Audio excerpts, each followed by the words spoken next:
पूरे diving gear के साथ एक डाइवर का वजन इतना ज्यादा हो जाता है कि खड़ा होना भी मुश्किल हो जाता है।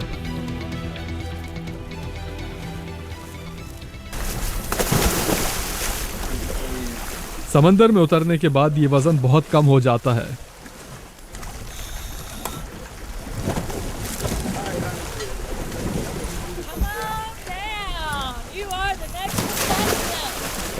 एक के बाद एक हम समंदर में उतरते गए। इसी मुकाम पर 25 फुट की गहराई में वो जहाज पड़ा हुआ है जिसे सिविल वॉर रेक कहा जाता है। समंदर का पानी इस कदर साफ है कि अगले 100 फुट तक दिखाई दे रहा है। जिस जहाज के लिए हम यहां आए हैं वो मलबे का ढेर हो चुका है।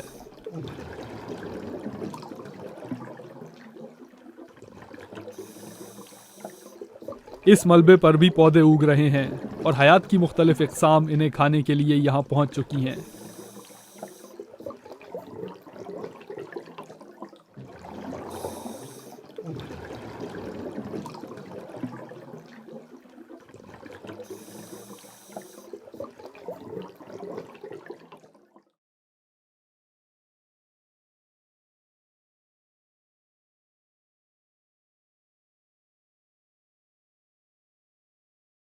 समंदर में पड़ी हुई किसी चीज पर पौधे उगने में वक्त लगता है।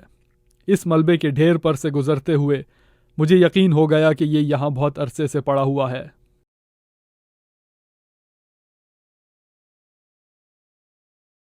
मगर इस मलबे में कोई भी ऐसी चीज नहीं जिससे ये पता चले कि ये 150 साल पहले एक बहरी जहाज हुआ करता था, सिवाय शायद इन सिलाखों के जो आज भी बाकी रह गई हैं। सिविल वॉर के ज़माने में 3 किस्म के जहाज़ हुआ करते थे। लकड़ी से बने हुए जहाज़ जिन्हें हवा या कोयले के ईंधन से चलाया जाता था। ये बहरी जहाज़ों की सबसे ज़्यादा आम किस्म थी। इसके अलावा थी आयरन क्लैड्स जो उस ज़माने की जदीद टेक्नोलॉजी थी। अमेरिकन सिविल वॉर में एक फर्स्ट टाइम इनोवेशन हुई थी जो शिप्स बनाए गए थे जिनको आयरन क्लैड्स कहा जाता है। तो बेसिकली स्ट्रक्चर तो उनका लकड़ी का था, लेकिन उनके बाहर उन्होंने स्टील की जो थी प्लेट्स उनको रैप अप कर दिया। और जब पहला आयरन क्लैड्स का क्लैश हुआ सिविल वॉर के दौरान तो वो ड्रॉ में एंड हुआ। उसका कोई फैसला नहीं हो सका क्योंकि जो गन्स उस वक्त अवेलेबल थी वो उसको पेनिट्रेट नहीं कर सकती थी। तो एक दूसरे पे शूट करते रहे लेकिन किसी को डैमेज नहीं कर सके।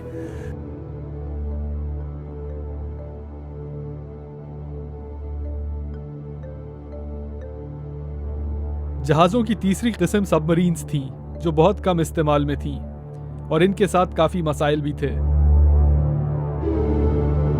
अमेरिकन सिविल वॉर में ये ट्रायल्स किए गए लेकिन वो टेक्नोलॉजी रिलायबल नहीं थी और अक्सर ये होता था कि जब वो सबमर्ज करती थी तो उसको दोबारा ऊपर आ नहीं सकती थी, वो वहीं सिंक कर जाती थी सबमरीन्स। अगर ये सिविल वॉर के जहाज़ का मलबा है तो ये तीनों में से किस किस्म का जहाज़ था? क्या ये लकड़ी की शिप थी, या ये कोई आयरन क्लैड थी, या सबमरीन?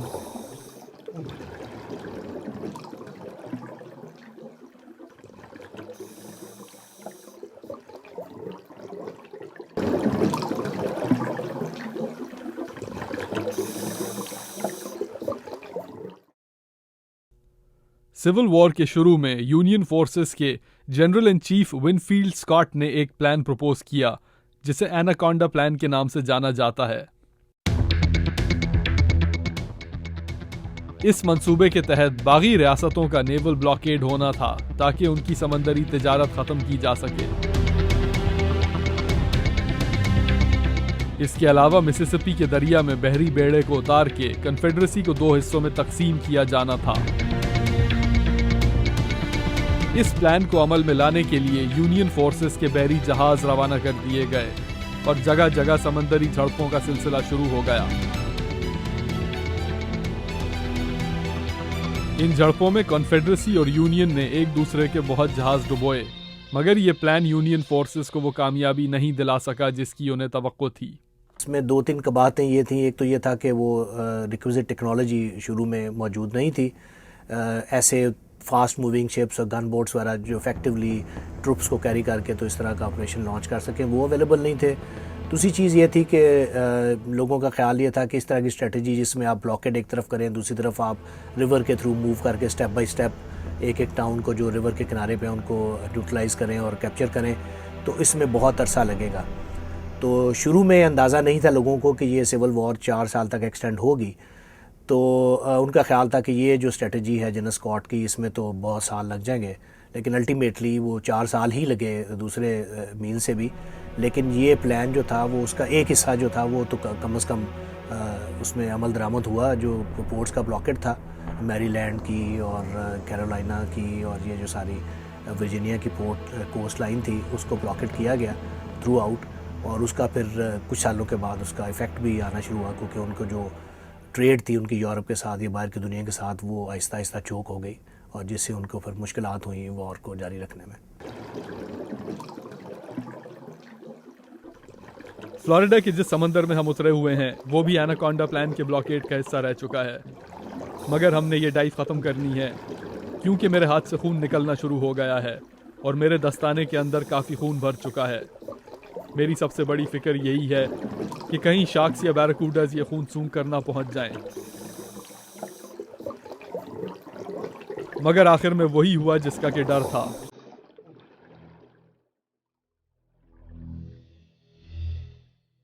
खून की बू सूंघती हुई एक बैराकूडा नमूदार हुई।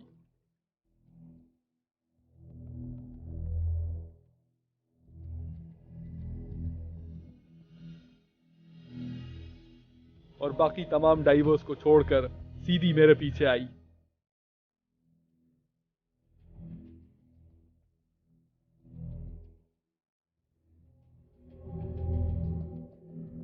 मेरे चारों तरफ घूम के ये खून तो सूंघ सकती है, मगर इसे जख्म नजर नहीं आ रहा, और मेरी कोशिश भी यही है कि अपना जख्मी हाथ इससे दूर रखा जाए।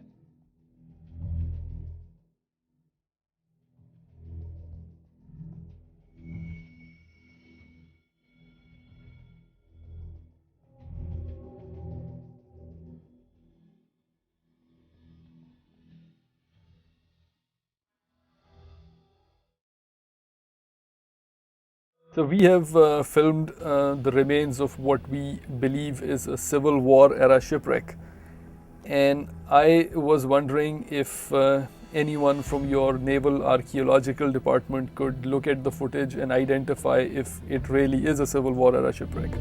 ज़मीन पर कदम रखने के बाद टेलीफोन्स और ईमेल्स का सिलसिला शुरू हो गया।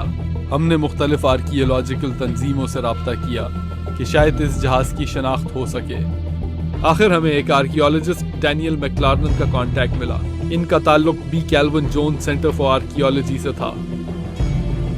इन्होंने जहाज की जीपीएस लोकेशन देखने के बाद इसे शनाख्त कर लिया। अपनी ईमेल में इन्होंने बताया कि ये जहाज यूएसएस आर्कन्सा है, जिसे बाद में टोनोवांडा का नाम दिया गया। यूएसएस आर्कन्सा या टोनोवांडा को 1863 में फिलाडेल्फिया में तामीर किया गया।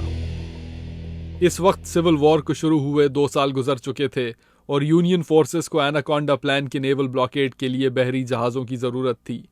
27 जून 1863 को ये जहाज़ यूनियन फोर्सेस ने ख़रीद लिया और इसी साल इसे वेस्ट गल्फ के नेवल ब्लॉकेड के लिए इस्तेमाल करना शुरू कर दिया।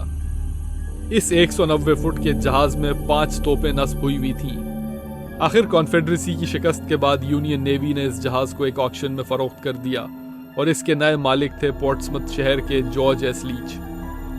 इसके बाद इसका नाम टोनोवांडा रख दिया गया। ये जहाज़ एक मालबरदार जहाज़ की हैसियत से इस्तेमाल होता रहा और 28 मार्च 1866 को इसे की लागो के करीब एल्बो रीफ पर छोड़ दिया, जहां ये डूब गया। आज इसकी सलाखों के अलावा इसमें कोई चीज़ ऐसी नहीं जिससे ये मालूम हो कि ये किसी ज़माने में एक जहाज़ हुआ करता था।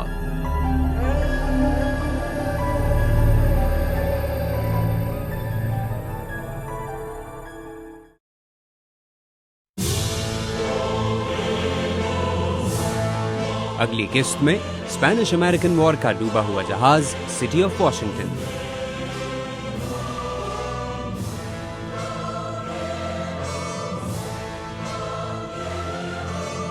सिर्फ तारीख की इन गहराइयों में।